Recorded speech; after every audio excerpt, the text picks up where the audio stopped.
ओम नमः शिवाय। जय माता दी। राधे राधे सभी को। स्वागत है आपका मेरे इस नए वीडियो में। मैं हूं आपके साथ स्मिता तिवारी।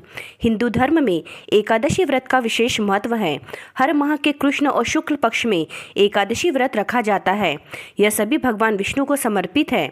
एकादशी पर उपवास रखने से साधक के कष्टों का निवारण होता है। हिंदू धर्म में सभी एकादशी अपना विशेष महत्व रखती है। हालांकि इसमें मोक्षदा को सबसे खास माना गया है। पंचांग के अनुसार मार्गशीर्ष माह के शुक्ल पक्ष की एकादशी तिथि को मोक्षदा एकादशी का व्रत रखते हैं। इस दिन भगवान विष्णु और माता लक्ष्मी की आराधना करने से साधक के धन धान्य में वृद्धि होती है। शास्त्रों में मोक्षदा को मौना एकादशी या मौन ग्यारस भी कहते हैं। यह तिथि पितरों की पूजा के लिए श्रेष्ठ होती है। इस दिन दान दक्षिणा देने से पूर्वजों को मोक्ष मिलता है। ये व्रत पूर्वजों की आत्मा की शांति के लिए भी बहुत उत्तम माना जाता है। इसके साथ ही इस व्रत को करने से साधक को भी जन्म मरण के बंधन से छुटकारा मिलता है और मोक्ष की प्राप्ति होती है। एकादशी के दिन दान पुण्य भी किया जाता है। तो आइए जानते हैं आज की वीडियो में कि मोक्षदा एकादशी की तिथि क्या रहने वाली है, इसकी पूजा का शुभ समय क्या रहने वाला है, व्रत को पारण करने का समय क्या रहेगा, मोक्षदा एकादशी का महत्व क्या होता है, इसकी पूजा की विधि क्या होती है, इस दिन हमें दान में क्या चीज़ें देनी चाहिए, साथ ही इस दिन हमें कौन से कार्य करने से बचना चाहिए। यह सारी जानकारी इस वीडियो से जानेंगे, तो वीडियो को लास्ट तक ज़रूर देखिएगा। वीडियो को स्किप करके बिल्कुल भी मत देखिएगा। और जो भी हमारे चैनल पर नए हैं, पहली बार आया तो चैनल को सब्सक्राइब कर लीजिए और वीडियो को लाइक भी कर लीजिए और कमेंट्स बॉक्स में ओम नमः शिवाय जरूर लिख दीजिए। तो चलिए वीडियो की शुरुआत करते हैं। तो सबसे पहले हम मोक्षदा एकादशी की तिथि जान लेते हैं। वैदिक पंचांग के अनुसार मार्गशीर्ष माह के शुक्ल पक्ष की एकादशी तिथि 11 दिसंबर को प्रातःकाल 3:42 पर शुरू होंगी और 12 दिसंबर को प्रातःकाल 1:09 पर समाप्त होंगी। सनातन धर्म में उदया तिथि मान्य है। ऐसे में उदया तिथि के अनुसार मोक्षदा एकादशी का व्रत 11 दिसंबर 2024 को रखा जाएगा। अब हम मोक्षदा एकादशी के पूजन के शुभ मुहूर्त जान लेते हैं। 11 दिसंबर को भद्रावास, रवि, वरियान, वनिज और विष्टि योग का दुर्लभ संयोग बन रहा है। इन संयोगों में पूजा करने से लोगों को कई गुना फल की प्राप्ति होती है। तो चलिए सबसे पहले हम भद्रावास योग के बारे में जानते हैं।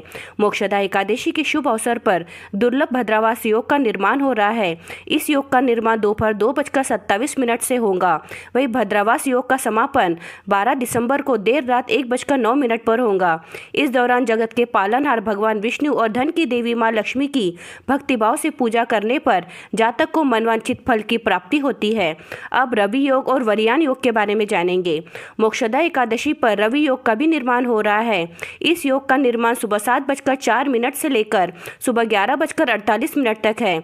इस दौरान भगवान विष्णु की पूजा करने से सुख समृद्धि में वृद्धि होती है। इसके साथ ही वरियान योग का भी सहयोग बन रहा है। वरियान योग सुबह 6:48 पर समाप्त होगा। वही मार्गशीर्ष माह के शुक्ल पक्ष की एकादशी तिथि पर रेवती और अश्विनी नक्षत्र का सहयोग बन रहा है। इसके अलावा वनिज और वृष्टि योग का भी निर्माण हो रहा है। तो इस तरीके से यह पूजा के शुभ मुहूर्त रहेंगे। अब हम मोक्षदा एकादशी के व्रत का पारण का समय जान लेते हैं। मोक्षदा एकादशी का व्रत का पारण 12 दिसंबर 2024 गुरुवार को किया जाएगा। मोक्षदा एकादशी व्रत का पारण का समय सुबह 7:05 से लेकर सुबह 9:09 तक रहेगा। पारण तिथि के दिन द्वादशी तिथि समाप्त होने का समय रात 10:26 है। इसके पहले आपको व्रत का पारण कर लेना है। अब हम मोक्षदा एकादशी का महत्व जान लेते हैं। पौराणिक मान्यताओं में बताया गया है कि महाभारत के वक्त भगवान कृष्ण ने इसी दिन अर्जुन को गीता का उपदेश दिया था। इसलिए इस दिन को गीता जयंती के रूप में भी मनाया जाता है। इन उपदेशों में भगवान कृष्ण ने अर्जुन को जीवन के मूल सिद्धांत और धर्म का मार्ग दिखाया था। मान्यता है कि इस व्रत को करने से साधक को सारे पापों से मुक्ति मिलती है। साथ ही पितरों को मोक्ष दिलाने के लिए मोक्षदा एकादशी का व्रत रखना यह सबसे शुभ फलदायी माना जाता है। तो यही है मोक्षदा एकादशी का महत्व। अब हम इसकी पूजा की विधि जान लेते हैं। साधक मार्गशीर्ष माह के शुक्ल पक्ष की दशमी तिथि के दिन स्नान ध्यान कर भगवान विष्णु की पूजा करे। इस दिन सात्विक भोजन ग्रहण करे। साथ ही ब्रह्मचर्य नियमों का पालन करे। इसके अगले दिन ब्रह्मा मुहूर्त में उठे। इस समय भगवान विष्णु का ध्यान कर दिन की शुरुआत करे। घर की साफ सफाई करे। दैनिक कार्यों से निवृत्त निवृत्त होने के बाद गंगाजल युक्त पानी से स्नान करें। स्वच्छ वस्त्र धारण करके मंदिर की साफ सफाई कर ले और मंदिर को गंगाजल से पवित्र कर ले। उसके बाद लकड़ी की चौकी ले और उस पर पीला कपड़ा बिछाकर भगवान विष्णु की प्रतिमा को स्थापित कर ले। आप चाहे तो भगवान कृष्ण की प्रतिमा भी स्थापित कर सकते हैं। पंचामृत से भगवान विष्णु का अभिषेक करें और इस दिन भगवान विष्णु को पीला चंदन, अक्षत, पीले फूल अवश्य अर्पित करें। भगवान विष्णु की पूजा करें और मोक्षदा एकादशी व्रत का पाठ करें। साथ ही विष्णु चालीसा का भी पाठ करें। सबसे आखिर में भगवान की आरती करके भोग लगाए और प्रार्थना करें। अगले दिन सुबह व्रत का पारण करें और जरूरतमंद लोगों के बीच में दान पुण्य करें। तो इस तरीके से आप मोक्षदा एकादशी की पूजा करें। अब आप यह जान लीजिए कि इस दिन हमें दान में क्या क्या चीजें देनी चाहिए। सबसे पहली चीज, मोक्षदा एकादशी के दिन के समय में सर्दी आ जाती है, इसलिए इस दिन जरूरतमंद लोगों को कंबल और गर्म कपड़ों का दान करना चाहिए। ठंड में कंबल दान करने से व्यक्ति के ऊपर सदा भगवान विष्णु की कृपा बरसती रहती है।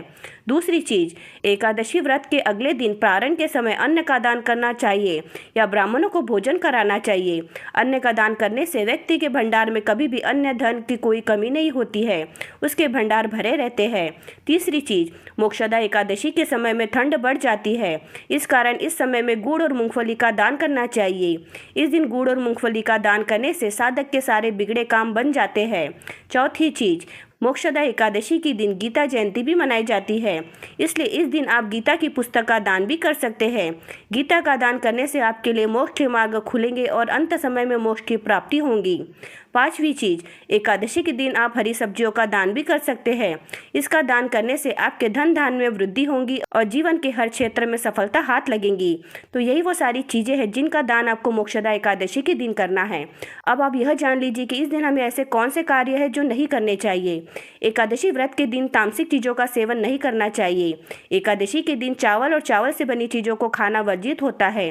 दशमी तिथि के दिन से ही चावल और तामसिक चीजों का सेवन न करें। एकादशी के दिन किसी दूसरे को अपशब्द न कहे और न ही किसी से वाद विवाद करे। तो यही वो सारी बातें हैं जिनका ध्यान हमें एकादशी के दिन रखना चाहिए। तो आज की वीडियो में हमने आपको मोक्षदा एकादशी की संपूर्ण जानकारी दे दी है जो आपके बहुत काम आएंगी। तो आज का वीडियो यही समाप्त होता है। तो जो भी हमारे चैनल पर नए हैं, पहली बार आया तो चैनल को सब्सक्राइब कर लीजिए और वीडियो को लाइक भी कर लीजिए और इस वीडियो को अपने परिजनों में शेयर करना बिल्कुल भी मत भूलिए।